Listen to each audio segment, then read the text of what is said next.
How do you make a beaded bracelet? If you're curious about creating your own beaded bracelet, you're in the right place. Let's break down the steps to make this fun and creative project.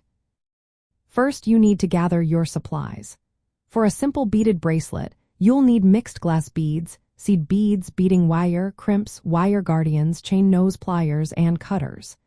If you're using stretch elastic, you'll need beads of your choice, stretch elastic, a beading needle optional, and a way to secure the knot like GS hypo cement. Choosing your beads and materials. When selecting beads, it's a good idea to have a common color palette or tone. Mixing beads of different colors and shapes can look great, but make sure they complement each other. For example, you could use pastel-toned beads with a purple seed bead. Preparing the beading wire. For a beaded bracelet using wire, cut a length of beading wire about 30 cm or 12 inches long. Thread two crimps onto the beading wire along with a wire guardian. This adds extra security since bracelets can take a lot of wear and tear. Threading the beads. Start threading your main beads, alternating them with smaller seed beads in between. Remember to leave room for the other wire guardian and the clasp, as they take up more space than you might think.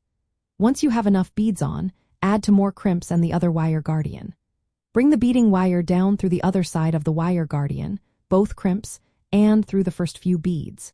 Squash the crimps using your chain nose pliers and trim off the excess beading wire.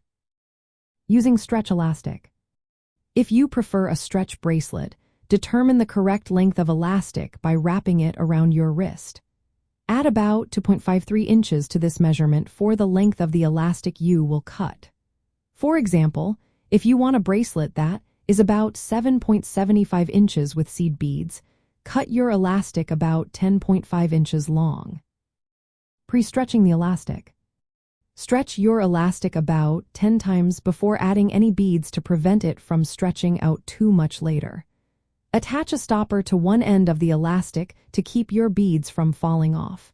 You can use a bead stopper or even a binder clip. Adding beads to stretch elastic.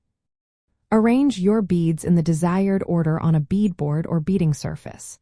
If using small beads like seed beads, a beading needle can be very helpful. Thread the beads onto the stretch elastic, ensuring the knot will lie between the two ends of your line of beads. Securing the knot. For stretch bracelets, pre-stretch the string before tying the knot. This step is crucial to prevent the beads from being loose and saggy. Tie a secure knot, such as a granny knot or a surgeon's knot, and apply GS hypo cement to secure it. Final touches. For beaded wire bracelets, finish by adding the clasp using a jump ring. For stretch bracelets, once the knot is secure, your bracelet is ready to wear. Make sure to check the length and adjust if necessary to ensure a comfortable fit. By following these steps, you can create a beautiful and functional beaded bracelet that reflects your personal style and creativity. Happy beading!